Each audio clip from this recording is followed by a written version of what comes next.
साथियों, हर हर महादेव। मैं पिछले कई दिनों से लखनऊ, अयोध्या, गोंडा, बाराबंकी आदि पूरब के जिलों में प्रवास पर था। पोस्ट के माध्यम से आप सभी ने देखा भी होगा कि वहाँ भी किस प्रकार से हिंदुओं के 500 वर्ष पुराने मठों पर जिहादियों के द्वारा कब्जा कर लिया गया।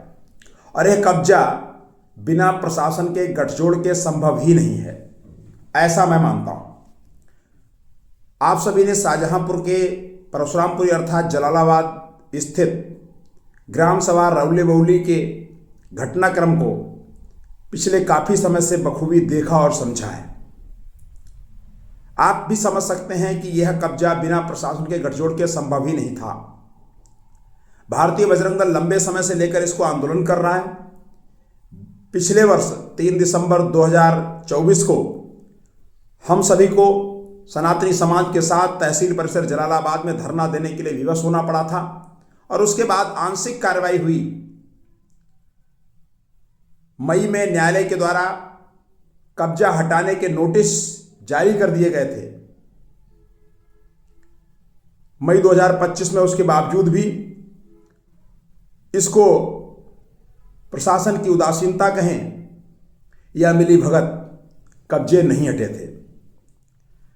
हम सभी ने जब प्रशासनिक अधिकारियों से वार्ता की तो हमको कोई संतोषजनक जवाब ही नहीं दिया गया, जिससे आहत होकर, जिससे आक्रोशित होकर हमने विगत 31 अक्टूबर 2025 को एक प्रेस कॉन्फ्रेंस करके आगामी 17 नवंबर 2025 को एक विशाल आंदोलन के शंखनाद की घोषणा की थी।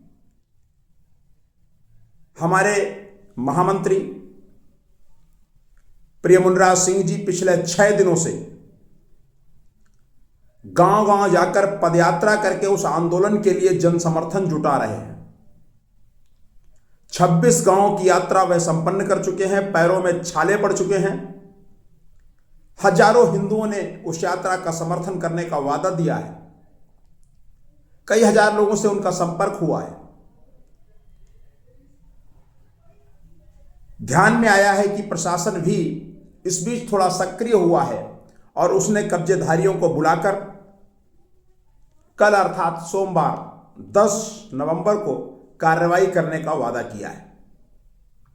इस बीच तमाम प्रकार की ऐसी खबरें अपुष्ट रूप से सामने आई हैं कि कब्जेदारियों द्वारा यह कहा जा रहा है कि हमारी अमुक नेता से वार्ता हो गई है, हमारा कब्जा नहीं हटेगा। जब तक हमको न्यायालय के द्वारा स्टे नहीं मिल जाता, हमारी प्रशासन से बात हो गई है, ऐसा भ्रामक रूप से समाज में सुनने को आ रहा है।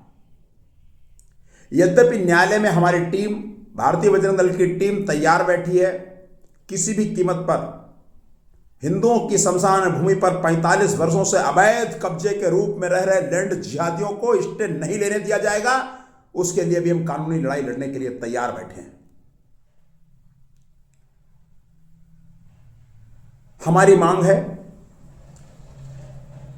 45 वर्षों से हिंदुओं के शमशान पर मिली भगत करके, गठजोड़ करके जिस तरीके से कब्जा किया गया।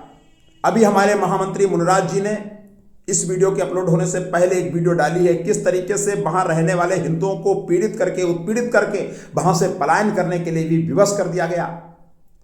आज कार्रवाई की बात आते ही वो लोग घड़ियाली आंसू रो रहे हैं और मुझे बहुत ही कष्ट के साथ कहना पड़ रहा है, मेरा हृदय दुखी है, द्रवित है। जहां हम सभी लोग भारतीय बजरंग दल के पदाधिकारी, विशेष रूप से हमारे महामंत्री मुनिराज जी, व्यक्तिगत दुश्मनी लेकर अपने प्राणों को संकट में डालकर अपने घर परिवार, पत्नी और बच्चों को छोड़कर गांव-गांव, गली-गली पैदल जा रहे हैं, पैरों में छाले पड़ चुके हैं। जिस हिंदू समाज की लड़ाई लड़ने का बीड़ा उठाए हुए हैं, आज वह समाज उन लैंड जिहादियों के घड़ियालू आंसू देखकर द्रवित हो रहा है। और कुछ सनातन के चोला ओढ़े हुए सनातनी संगठनों के रूप में अपने आप को ख्यापित करने वाले भेड़िए जगह जगह मीटिंग करके दुष्प्रचार कर रहे हैं। पीड़ा बहुत है, मैं कहना कुछ नहीं चाहता हूं, केवल और केवल इतना ही कहना चाहता हूं, मेरे सनातनियों, मैं आपसे हाथ जोड़कर निवेदन करता हूं, यह लड़ाई हमारी नहीं है, ये लड़ाई मुनराज जी की व्यक्तिगत नहीं है, ये हम समस्त सनातनियों की लड़ाई है। और हमको आत्ममंथन करना चाहिए, आत्मचिंतन करना चाहिए कि आखिर हम किस स्थिति में पहुंच चुके हैं। हमारे घरों पर, मकानों पर, खेतों पर, खलिहानों पर, ग्राम समाज की जमीनों पर, मंदिरों पर बहुत जगह कब्जे हो चुके हैं। अब स्थिति यह आ गई है कि हमारे शमशान पर भी कब्जे होने लगे हैं। हम सनातनियों को जो अंतिम सत्य है, जो अंतिम संस्कार है, उसको करने के लिए भी जगह अब मिलने से रहेगी, मिलने वाली नहीं है। वहां के हिंदुओं को पलायन करवा दिया गया। आसपास के गांव में, इतने बड़े जलालाबाद में एक भी शमशान घाट का न होना कितना शर्मनाक है। जहां दर्जनों कब्रिस्तान हैं, बाउंड्री वॉल है, सुरक्षित हैं, वहां हिंदुओं का एक शमशान घाट भी सुरक्षित नहीं है। आत्मचिंतन करो। और लड़ाई हम किसकी लड़ रहे हैं? इसलिए मेरा आप सभी से हाथ जोड़कर निवेदन है कि इस आंदोलन का साथ दें। प्रशासन से भी मेरा निवेदन है कि अब तक जो हुआ वो हुआ। आपने उनको बहुत समय दिया, बहुत वक्त दिया।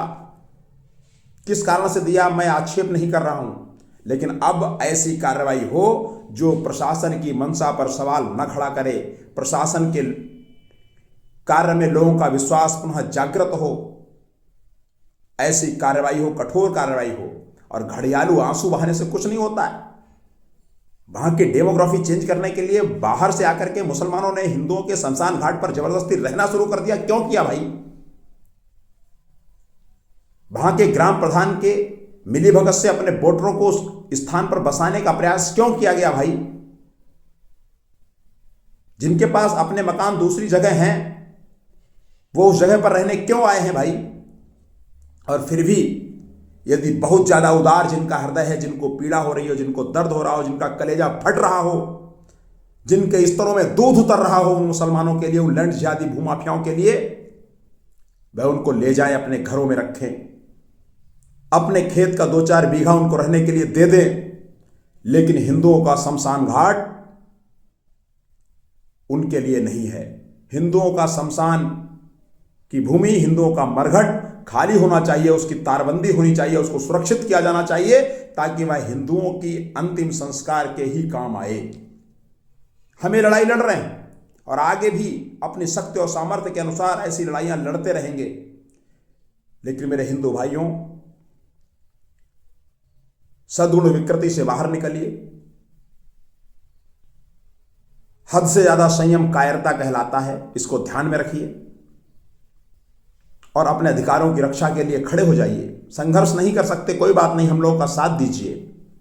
प्रशासन कल अपनी जिम्मेदारी को पूर्ण करते हुए अच्छे से कार्रवाई करे। यदि ऐसा नहीं होता है तो हम अपने आंदोलन की धार को और अधिक तेज करेंगे। और कल से मैं स्वयं भी अपने महामंत्री मुनराज जी के साथ गांव गांव निकलकर पदयात्रा करूंगा। मैं अभी आधे घंटे पहले ही शाहजहांपुर में प्रवेश किया हूं।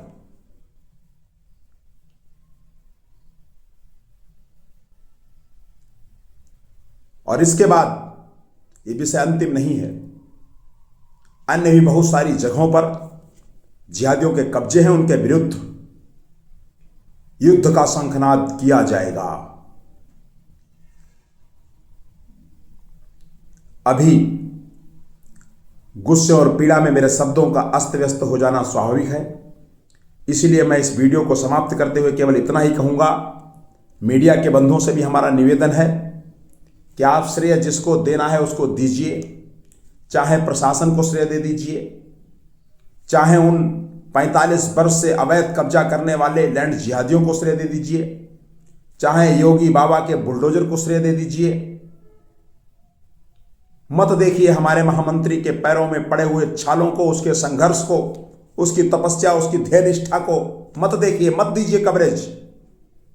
लेकिन आपकी कवरेज में उन धूर्त मक्कार लैंड जिहादियों के आंसू भी नहीं आने चाहिए। घड़ियाली आंसू आपको दिखते हैं और एक संघर्ष करते हुए योद्धा के पैरों के छाले, उसका संघर्ष, उसकी ध्येय निष्ठा नहीं दिखती। आत्मचिंतन करना चाहिए, आपको भी अपने कर्तव्य का निर्वहन अच्छे से करना चाहिए। मैं समस्त पत्रकार बंधुओं के प्रति भी आभार व्यक्त करता हूं। कईयों ने बहुत अधिक सहयोग किया है। हमारी बात को भी प्रमुखता से रखा है, लेकिन कुछ लोग इसके अपवाद हैं, उनसे भी मैं निवेदन करता हूं कि आप अपने पत्रकारिता धर्म का अच्छे से पालन कीजिए। प्रशासन अपने धर्म का पालन करे, अपने कर्तव्य का पालन करे। कल हर हाल में कब्जा हटना चाहिए और सनातनी समाज को भी इस मुहिम का हिस्सा बनना चाहिए, साथ देना चाहिए, हमारे हाथों को मजबूत करना चाहिए। और जो भीषण सेकुलर या व्यक्तिगत खुन्नस के चलते मुसलमानों के लिए अपने स्तन में दूध उतारे बैठे हैं, ऐसे लोगों से मैं पुनः कहूँगा कि आप अपना स्तनपान उनको कराइए, अपने घर ले जाइए, अपनी जगह में उनको रख लीजिए। लेकिन हिंदुओं का शमशान घाट हिंदुओं का है, हमारी सार्वजनिक संपत्ति है, उसको खाली करना ही पड़ेगा। इतना ही कहकर मैं अपनी बात को समाप्त करता हूँ। हर हर महादेव, हर हर महादेव, हर हर